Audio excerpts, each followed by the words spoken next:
School में उस दिन हा यांग पहले ही सियोना की लॉकर में रखे लव लेटर को ढूंढ चुकी थी।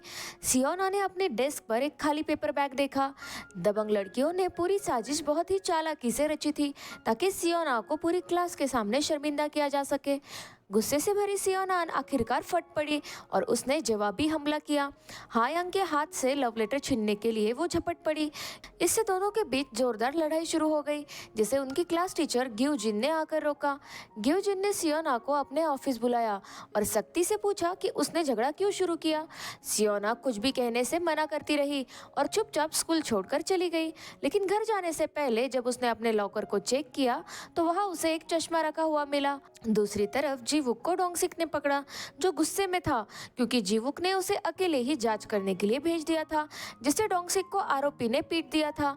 डोंगसिक ने जीवुक से पूछा कि उसने ऐसा क्यों किया, तो जीवुक ने बताया कि वो एक रिपोर्ट बना रहा था। डोंगसिक ने बताया कि आरोपी जंगमिंग मर चुका है और अब जांच की कोई जरूरत नहीं है। लेकिन जीवुक को अब भी शक था। उसे समझ नहीं आ रहा था कि जंगमिन ने हत्या 1 साल बाद ही क्यों की, जबकि उसे पहले ही नौकरी से निकाल दिया गया था। उसे ये भी अजीब लगा कि जंगमिंग मोक्ष या उद्धार की बातें करता था, जबकि वो धार्मिक नहीं था। इसीलिए जीवुक ने फिर से जंगमिन की जांच करने का फैसला लिया। जांच के दौरान उसे एक बड़ा सच पता चला। वो कमरा जहां डोंगसिक को बांधा गया था लाल रंग से नहीं बल्कि मलबे से ढका हुआ था, जिसमें दीवारों पर अजीब सी लाल रेखाएं बनी हुई थी, एक डरावनी एस लाइन। घर पर सियोना ने उत्सुकता से वो चश्मा पहना। पहनते ही उसने देखा उसकी खुद की सिर पर एक चमकती हुई लाल रेखा निकल रही थी। थोड़ी देर बाद जब जीवुक घर आया तो सियोना ने देखा कि उसके सिर से कई लाल रेखाएं निकल रही थी। ये देखकर वो चौंक गई और डर के मारे बाहर भाग गई। उसी पल उसे सच्चाई समझ में आ गई। ये रेड लाइन उन लोगों के बीच का संबंध दिखाती है जिन्होंने कभी आपस में फिजिकल रिलेशंस बनाए हो। अगले दिन स्कूल में चश्मे की मदद से सियोना ने एक और बड़ा रहस्य देखा। उसकी क्लास टीचर ग्योजिन के सर पर कोई भी रेड लाइन नहीं थी, जो उसके उम्र के हिसाब से अजीब बात थी। इसका मतलब था कि उसने कभी भी किसी के साथ फिजिकल रिलेशंस नहीं बनाए। उससे भी बड़ा झटका तब लगा जब उसने देखा कि उसकी बुली हा यांग का एक red line connection literature teacher mister सुंग जिन के साथ है। उसे दिन एक रहस्यमय मैसेज मिलने के बाद ह्यून ह्यूब भी उसी स्कूल में पहुंची और सियोन आ की क्लासमेट बन गई और इसी तरह वो हा यांग के भी सामने आ गई। वही जीवुक अब भी जंगमिन की बातें सोच रहा था। वो स्कूल की एक ब्रोशर देख रहा था जिसमें यंग मिन की भी फोटो थी और उसने देखा कि फोटो में वो चश्मा नहीं पहना हुआ था। इससे जीवुक को और शक हुआ, क्या यंगमिन बिना चश्मे के एस लाइन देख सकता था? वो फौरन सबूत खोजने चला गया, लेकिन यंग मिन का चश्मा गायब था। जांच करते करते जीवुक सियोना के स्कूल पहुंचा। वो टीचर रूम में गया जहां ग्योजिन ने उससे सियोना के स्कूल में परेशानी के बारे में बात की, लेकिन जीवुक का ध्यान जंगमिन पर ही टिका था। उसने पूछा क्या जंगमिन चश्मा पहनता था, तो ग्योजिन ने कहा नहीं, वो कभी चश्मा नहीं पहनता था। उसी समय सियोना को फिर से हा यांग ने धमकाया और पैसे मांगे, लेकिन अब सियोना बदल चुकी थी। उसने हा यांग का हाथ पकड़ लिया और कहा कि अब वो उससे नहीं डरती। इस पर हा यांग ने उसे थप्पड़ मार दिया, जिसकी वजह से वो गिर गई। उसी समय ह्यून ह्यूप ने एंट्री मारी। उसने हा यांग को पकड़कर छत की रेलिंग तक घसीट लिया और धमकी दी कि अगर उसने फिर उसे तंग किया तो दोनों एक साथ कूदेंगे।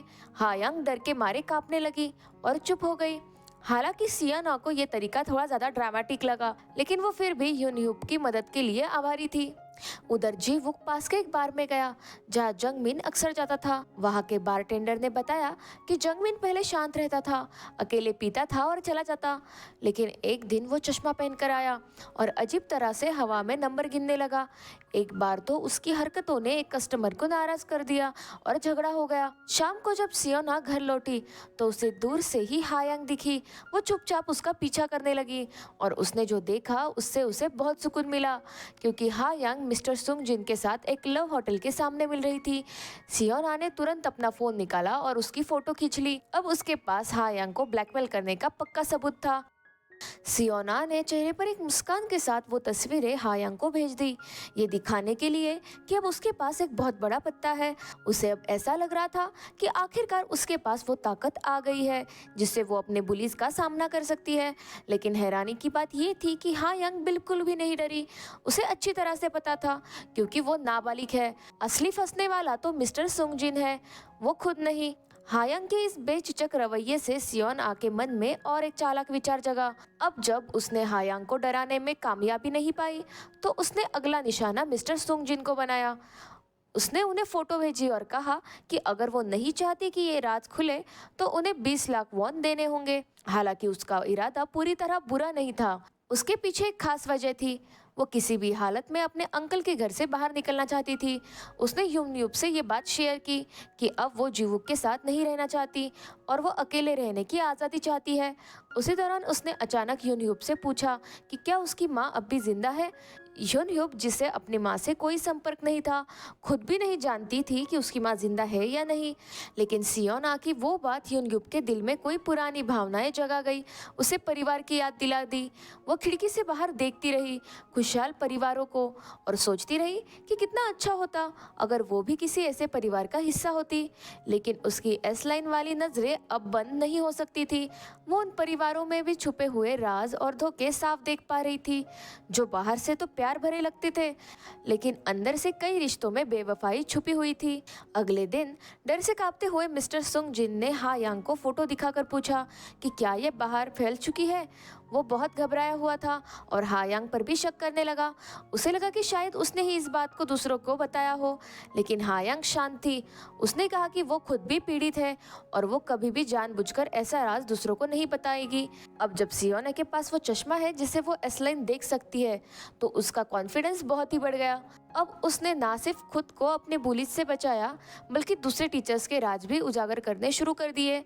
इतना ही नहीं, उसने अपने बुली के बॉयफ्रेंड को भी छीन लिया। ये सोच समझकर लिया गया बदला था, लेकिन इस हरकत से हायांग की आंखों में गुस्सा भर गया। अब इस पूरे बदले और झूठे बनावटी बर्ताव से परेशान होकर यूनयूब ने सियोना का सामना किया। उसने बताया कि वो भी एस लाइन्स देख सकती है। सियोना पहले तो यकीन नहीं कर पाई, लेकिन यूनयूब ने सबूतों से दिखाया कि वो झूठ नहीं बोल रही। उसने मिस्टर सुंगजिन और हायांग का अफेयर, एक टीचर का राज, यहाँ तक कि सियोना के सर पर चमकती एस लाइन भी देख ली। ये सब कुछ देखकर सियोना मान गई। यूनयूब को लगा कि सियोन आ ये सब चश्मे की वजह से देख पा रही है और सियोन आ ने भी ये बात मान ली। यूनयूब, जो सालों से एस लाइन की शक्ति से परेशान थी, उसने सियोना को इस ताकत के खतरे के बारे में चेतावनी दी। लेकिन अब सियोना को पूरी तरह से इस शक्ति में डूब चुकी थी। उसने साफ कहा, यही वो शक्ति है जिसे वो हमेशा से चाहती थी। उसी दिन सियोन आ ने यूनयूब से पूछा, क्या कोई एस लाइन को मिटा भी सकता है? यूनयूब ने गंभीरता से कहा, सिर्फ तब जब वो इंसान मर जाए तभी एस लाइन गायब होती है। इसी बीच मिस्टर सुंगजिन अपनी कार में बैठा था और उसके चेहरे पर एक डरावनी मुस्कान थी। वो अपने फ़ोन में हायांग और अपने तस्वीरों को देख रहा था, मानो कि कोई शातिर योजना बना रहा हो। उधर सियोन आक एक लड़के के साथ कुछ निजी पल बिता रही थी। तभी उसे मिस्टर सुंगजिन का मैसेज आया, मैंने पैसे तैयार रखे हैं, स्कूल की छत पर मिलो। उसके बाद वो उस लड़के के साथ एक फोटो बूथ में चली गई, लेकिन उसे पता नहीं था कि कोई हुडी पहने हुए उसका पीछा कर रहा है। ये और कोई नहीं बल्कि हायांग थी। जैसे ही सियोना ने अपना बैग नीचे रखा, हायांग ने धीरे से अंदर घुसकर उसका बैग चुरा लिया। असल में हायांग ने पहले ही सियोन आ और यूनयूब की स्कूल टॉयलेट में हुई बातचीत सुन ली थी और उसे पता चल गया था कि सियोना के पास एक स्पेशल चश्मा है जिससे वो एस लाइन्स देख सकती है। इसलिए जैसे ही मौका मिला हायांग ने वो चश्मा चुरा लिया। लेकिन उसकी ये जीत ज़रा देर तक नहीं चली। जैसे ही वो शहर की सड़कों पर चली, उसने लोगों के सर से एस लाइन्स की बाढ़ देखी। तभी किसी ने पीछे से उसे पकड़ लिया। फोटो बूथ से बाहर आने पर सियोना को झटका लगा, उसका चश्मा गायब था। उसने तुरंत ही शक किया कि यूनयूब ने चुराया है, लेकिन सच्चाई ये नहीं थी। सियोन आ ने यूनयूब को बताया कि वो रात को स्कूल जा रही है। ये सुनकर यूनयूब को शक हुआ कि कुछ बुरा होने वाला है। वो एक पल भी नहीं रुकी और सियोन आ की तलाश में भाग पड़ी। उधर सियोन आ स्कूल की छत पर पहुंच चुकी थी, जहां मिस्टर सुंगजिन पहले ही उसका इंतजार कर रहा था। उसने विनती की कि सियोन आ इस बात को अब खत्म कर दे। वो कुछ भी करने को तैयार है, बस वो फोटो डिलीट कर दे। लेकिन सियोन आ अब तक के गुस्से और दर्द में डूबी हुई थी, तो उसने इनकार कर दिया। उसे उन टीचर्स से नफरत थी जो हमेशा हायांग और उसकी गैंग की बदतमीजियों से मुंह फेर लेते थे। क्योंकि सबको डर था कि हायांग के बॉयफ्रेंड का बाप स्कूल पर बहुत पावर रखता है। फिर मिस्टर सुंग जिन को उसकी बीबी का मैसेज आया जिसमें लिखा था कि उसे भी वो फोटो मिल चुकी है। ये सुनकर वो आपा खो बैठा। उसने सियोना पर चिल्लाते हुए आरोप लगाया कि उसने ही फोटो भेजी है और गुस्से में उसे छत से ढकेल दिया। उसी वक्त ह्यून यूप स्कूल पहुंची और इधर सियोना को ढूंढने लगी। तभी उसने देखा कि सियोना छत से गिर रही थी। वो उसकी आंखों के सामने जमीन पर गिरी। लेकिन एक हैरान कर देने वाली बात हुई, उसके सर पर अब भी एस लाइन चमक रही थी। ये इस बात का संकेत था कि वो अब भी जिंदा थी।